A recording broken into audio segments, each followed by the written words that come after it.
Mesdames et messieurs, bienvenue sur votre chaîne CNUS Global News TV New York. Sur le plateau, votre serviteur Elhaji Malick Tall. Nous allons très rapidement aujourd'hui présenter une courte vidéo. Vous savez que les États-Unis sont en campagne électorale pour l'élection présidentielle de 2024. Ça va être au mois de novembre. Et même l'élection aussi, dans une certaine mesure, législative, les élections législatives, parce que non seulement un nouveau président, mais le Sénat va renouveler le tiers, à peu près 33 sièges, et l'ensemble de la Chambre des représentants, les 405 sièges, seront également mis en jeu. Donc, nous allons intégrer une nouvelle dimension dans le programme, où nous parlerons assez souvent de la politique intérieure des États-Unis, mais aussi des conséquences que cette politique, cette politique va avoir sur le reste du monde, notamment en Europe et en Asie, les États-Unis par rapport à leur relation avec la Chine, la Russie et même la situation géopolitique au Proche-Orient. Les États-Unis, donc, s'acheminent vers une élection présidentielle. Donald Trump a échappé ce 13 juillet à une tentative d'assassinat dans le comté de Butler, c'est dans l'État de Pennsylvanie. Et cette tentative d'assassinat a créé beaucoup de tollé. Ça a fait couler beaucoup de salive parce que beaucoup de partisans de Donald Trump, notamment au niveau du Congrès, au niveau du Sénat et de la Chambre des représentants, ne comprennent pas comment ce jeune homme a pu monter donc, sur cette hauteur de ce bâtiment pour utiliser une arme d'assaut, communément appelée ici AR-15. C'est par la grâce divine que Donald Trump n'a pas perdu la vue. Cette balle a effleuré donc son oreille droite avant que l'assaillant ne soit tué par des éléments du United States Secret Service. Donc cette tentative d'assassinat a créé beaucoup de problèmes dans ce pays. Et d'ailleurs, certains partisans de Donald Trump au niveau du Congrès ont annoncé une série d'auditions du patron donc, des United States Secret Service, c'est une dame, Chandler, qui est donc la directrice. Et certains même n'hésitent pas à penser que ce qui s'est passé n'était pas un accident et que ça a été sciemment concocté par le pouvoir de Joe Biden pour attenter à la vie de Donald Trump. Aucune évidence, aucune preuve dans ce sens. Toujours est-il que quelques jours après cette tentative d'assassinat, les républicains ont ouvert leur convention dans l'État à Milwaukee, c'est dans l'État de Wisconsin. Donc, cette convention où formellement le vice-président choisit le candidat à la vice-présidence de Donald Trump, qui est J.D. Vance, c'est un sénateur de l'État de Ohio, et Donald Trump, ils ont fait leur discours. À la troisième nuit, donc c'est au troisième jour que Donald Trump a formellement accepté le choix du Parti républicain d'être leur candidat. Donc son discours, qui était programmé sur 30 minutes, finalement, le discours s'est étalé sur 1h30. Donald Trump a parlé d'unité, a appelé à l'unité tout au début, avant donc finalement de laisser de côté le téléprompteur pour s'engager dans un discours où il a énuméré une litanie d'arguments contre le pouvoir actuel, mais surtout où il a étalé ses menaces contre la communauté immigrée. Il a annoncé un plan de déportation, donc d'expulsion d'une dizaine de millions d'immigrés dès qu'il sera élu et que la frontière sera fermée au premier jour dès qu'il prêtera serment. La frontière sud-ouest du pays sera complètement scellée. Et d'ailleurs, il circule un document de 900 pages concocté par ce think tank qu'on appelle the Heritage Foundation, où il est quand même annoncé une série de mesures qui inquiètent non seulement les immigrés, mais les Américains, les minorités et tous ceux qui ne sont pas les partisans de Donald Trump. Même la population américaine de manière générale, les Européens, les dirigeants européens, canadiens, et disons le monde de manière globale. Dans cette mesure, au niveau domestique, il est annoncé l'élimination de plusieurs ministères, notamment le ministère de l'Éducation nationale. Il est annoncé également l'élimination de plusieurs agences fédérales. Plusieurs programmes seront éliminés, notamment, en tout cas, seront, du point de vue budgétaire, pourront voir une réduction drastique de leur budget. C'est le cas de Social Security qui représente la sécurité sociale, donc c'est le système fédéral de pension. C'est le cas aussi de Medicare, Medicaid. Medicaid, c'est le programme fédéral donc, pour les assurances maladie. Medicaid, c'est un programme destiné aux populations âgées, donc en matière toujours de santé publique au niveau fédéral. Donc, c'est des annonces quand même qui ne sont pas passées inaperçues. L'autre élément qui figure dans ce dossier de 900 pages, c'est un changement radical en profondeur du gouvernement fédéral. Sur les 5 millions d'employés, de fonctionnaires du gouvernement fédéral, Donald Trump annonce, ou en tout cas de Heritage Foundation, annonce que les 2 tiers, donc plus de 2 à 3 millions de personnes pourraient perdre leur travail. Évidemment, dès que cette publication est apparue dans la presse, Donald Trump a essayé de prendre ses distances par rapport donc, à ce document, mais on comprend la tactique. On comprend cette tactique, elle consiste à évidemment nier toute association entre ce document de Heritage Foundation, ce think tank, et le Parti républicain, et notamment son candidat Donald Trump. Mais il va de soi que s'il accède au pouvoir, il mettra ça en application. L'élément le plus visible durant la convention du Parti républicain à Wisconsin, donc à Milwaukee, c'était surtout l'immigration. Donc, la campagne de Donald Trump, notamment ses conseillers en matière de sécurité et d'immigration, ont concocté un plan qui consiste à déporter une dizaine de millions de personnes dès les 4 premières années de son mandat. Donc, et certainement, cela n'a pas passé inaperçu. Et certains pensent qu'il n'en a pas les moyens, il n'en a pas les moyens légaux, il n'en aura pas les moyens logistiques, mais ces mesures, ce document de Heritage Foundation n'est pas passé inaperçu. L'autre élément qui apparaît dans la presse et qui inquiète aussi beaucoup, c'est chez les démocrates.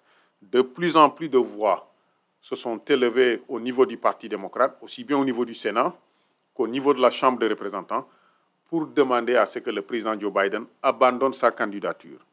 Ces voix se sont élevées depuis le mois dernier quand il a eu ce débat désastreux avec Donald Trump. Le président Biden, âgé de 81 ans, Donald Trump a 78 ans, certains pensent qu'il n'est pas à mesure, beaucoup d'ailleurs, dans le Parti républicain, qu'il n'est pas à mesure de conduire le parti vers un succès électoral en novembre prochain. Et que non seulement il va perdre l'élection présidentielle, mais dans cette perte, dans cette chute, il pourrait entraîner aussi bien le Sénat, sous contrôle démocrate aujourd'hui, et la Chambre des représentants, qui n'est sous contrôle du Parti républicain que de quelques sièges, et que les démocrates sont annoncés quand même pour pouvoir, en novembre prochain, reprendre la Chambre des représentants. Donc il y a des voix assez autorisées, assez élevées. Le patron du Sénat, le sénateur Charles Schumer de New York, le patron des démocrates à la Chambre des représentants, Hakeem Jeffrey, qui est de New York, se sont rendus chez le président Biden, selon la presse, où ils ont quand même présenté au président une série de sondages qui montrent l'état des lieux donc, de cette course présidentielle et que le président n'a pas de chance, le président Biden, pour l'emporter devant Donald Trump. Maintenant, selon la presse, le président Biden, de par sa campagne, annonce qu'il n'ira nulle part, il va continuer à être le candidat. Et d'ailleurs, il est en isolement parce qu'il a contracté le coronavirus, donc il est en isolement. Il souffre, selon sa campagne, de symptômes qui ne sont pas assez sérieux. Donc, il souffre d'écoulement au niveau d'écoulement nasal et donc d'une toux assez légère, Donc, on verra. En tout cas, la presse, une certaine presse, a donné donc des breaking news qui vont dans le sens que il se pourrait, c'est le conditionnel, il se pourrait que le président recule finalement pour désister et laisser le Parti démocrate choisir un autre candidat. Il se pourrait. En tout cas, il y a une certaine presse qu'il a fait depuis les dernières 24 heures pour donner cette breaking news. Évidemment, la campagne de Joe Biden a sorti un communiqué pour dire qu'il est en isolement. Dès que cette période d'isolement médical va se terminer, il va remonter, il va redescendre donc, dans la campagne à l'intérieur du pays. Mais il y a une certaine presse quand même qui va dans le sens qu'il se pourrait que dans son état d'esprit, avec ses conseillers, sa famille, et même Barack Obama a été cité, il se pourrait que le président finalement laisse la place donc, à quelqu'un d'autre. On va continuer de suivre ça de très près. Le Parti démocrate, leur convention, je pense, c'est le 19 août, ce sera à Chicago, dans l'État d'Illinois.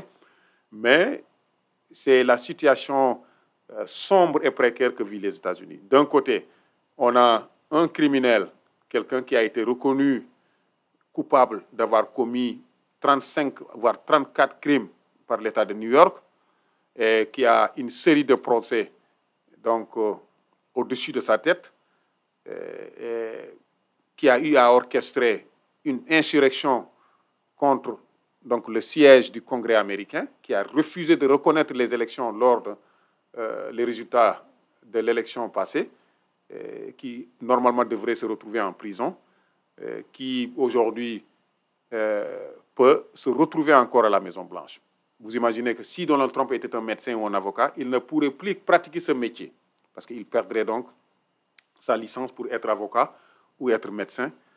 Il ne pourrait pas bénéficier d'un casier judiciaire vierge, mais il prétend aujourd'hui reprendre les rênes du pouvoir. Et ce qui est dramatique, c'est que toute cette situation, elle démontre en fait les limites de la démocratie américaine. Non seulement limites dans le système politique en tant que tel, on n'a que 2 partis, les choix sont limités. Un Américain ne peut pas prétendre vouloir voter pour un autre candidat qu'un candidat républicain ou démocrate. Il dit par exemple, je vais voter pour un candidat communiste, un candidat socialiste, un candidat écologiste. Ce n'est pas une possibilité. Donc il y a les limites dans ce système politique, mais aussi on a noté, voire les dernières semaines, le système judiciaire s'immiscer dans le système politique. La Cour suprême a pris une décision récente. Elle avait devant elle une question constitutionnelle et légale sur l'immunité présidentielle. Elle a décidé donc d'invoquer une interprétation constitutionnelle qu'on ne retrouve dans aucune jurisprudence. Il n'y a pas de précédent pour dire que Donald Trump, dans l'exercice de ses fonctions, peut prétendre à une immunité présidentielle absolue. Et c'est cela d'ailleurs qui a poussé le président Biden, dès que la décision est tombée, pour convoquer la presse, pour dire que la décision de la Cour veut nous inciter à aller vers un royaume. Désormais, on veut nous faire croire que Donald Trump est au-dessus des lois et de la Constitution américaine. Il est un roi, il n'est pas un ancien président. L'autre élément, dès que Donald Trump a échappé à cette tentative d'assassinat, un autre juge fédéral nominé, qui a été nommé, qui a été choisi par Donald Trump, et confirmé par la Commission des lois et le Sénat en plénière, ce juge s'est introduit dans le débat politique en éliminant, pour vice de forme, l'inculpation dont faisait preuve Donald Trump au niveau fédéral quand il a décidé de partir avec des documents classés secret défense, top secret défense. Il a refusé de laisser ces documents au niveau des archives nationales ou à la Maison-Blanche. Il les a amenés dans sa résidence de Mar-a-Lago, en Floride. Et le gouvernement fédéral a tout fait pour récupérer ces documents. Il a refusé. Et finalement, le gouvernement fédéral, par le biais d'un procureur spécial, a demandé à un juge d'établir un mandat de perquisition. Et c'est ce mandat qui a permis de récupérer ces documents. Donc, il était poursuivi donc son inculpation reposait sur plusieurs dizaines de charges extrêmement graves au niveau fédéral. Et ce juge s'introduit dans la procédure judiciaire pour éliminer donc, ces inculpations. Et d'ailleurs, le procureur spécial a fait appel devant la cour d'appel en l'État de Georgie à Atlanta, qu'on appelle the 11th Circuit of the Court of Appeals. Donc, pour simplement dire finalement que le système politique américain, cette démocratie qui est chantée sur tous les toits, elle n'est pas aussi parfaite qu'on veut le faire croire. Et j'avais eu cette même opinion quand les États-Unis, durant la crise politique au Sénégal, quand l'ancien président sénégalais avait décidé de reporter les élections, il y a eu un tollé quand même.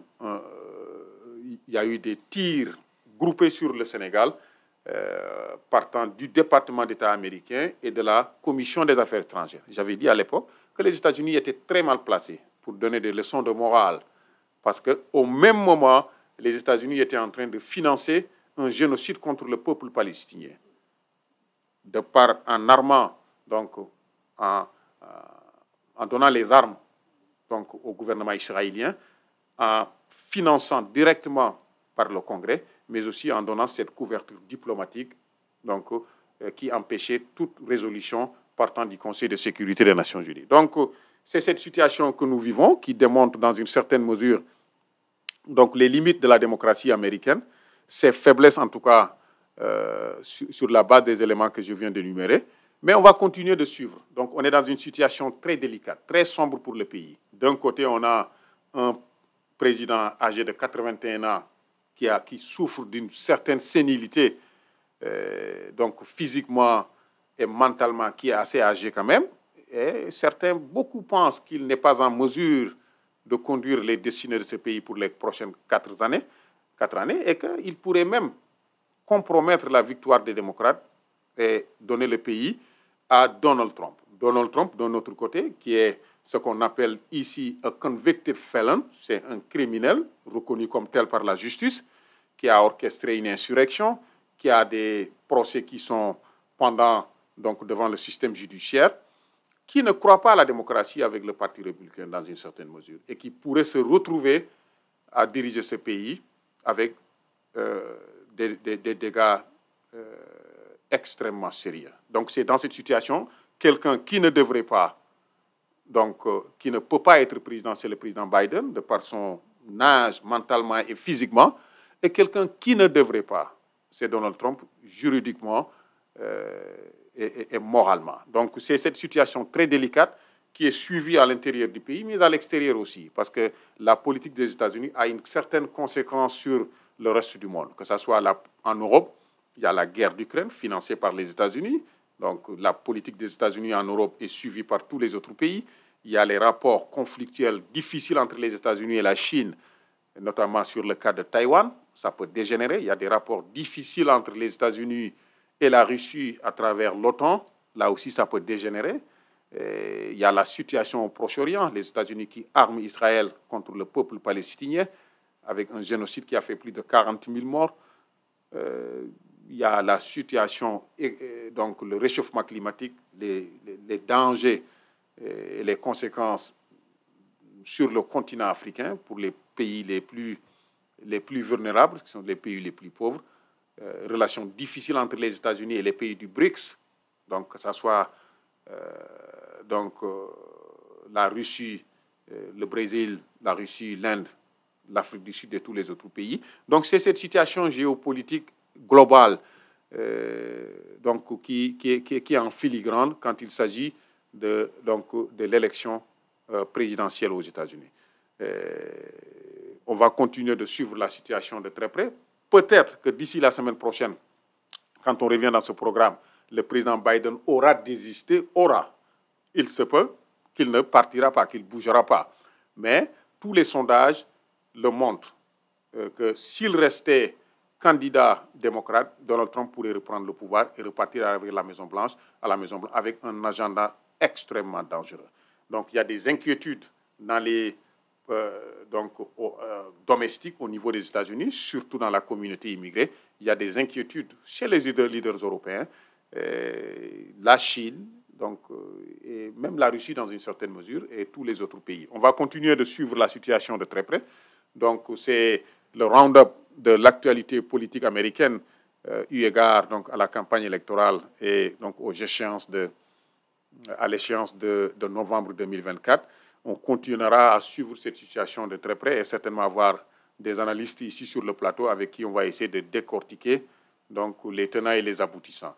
Comme toujours, notre sponsor habituel demeure la Banque de l'Habitat du Sénégal, la BHS New York.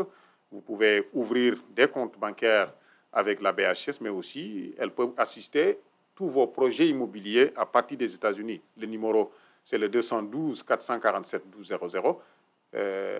Donc, nous vous encourageons de vous abonner sur notre chaîne CNUS Global News TV, de partager les vidéos. Il faut donc partager et s'abonner. Ça va donner plus de teneur à la chaîne. Donc, et comme d'habitude, la coordination technique et la réalisation a été assurée par notre ami Cheikh Ahmed Tidiane Dieng. Sur le plateau, votre serviteur Elhadji Malick Tall. Nous vous donnons rendez-vous la semaine prochaine.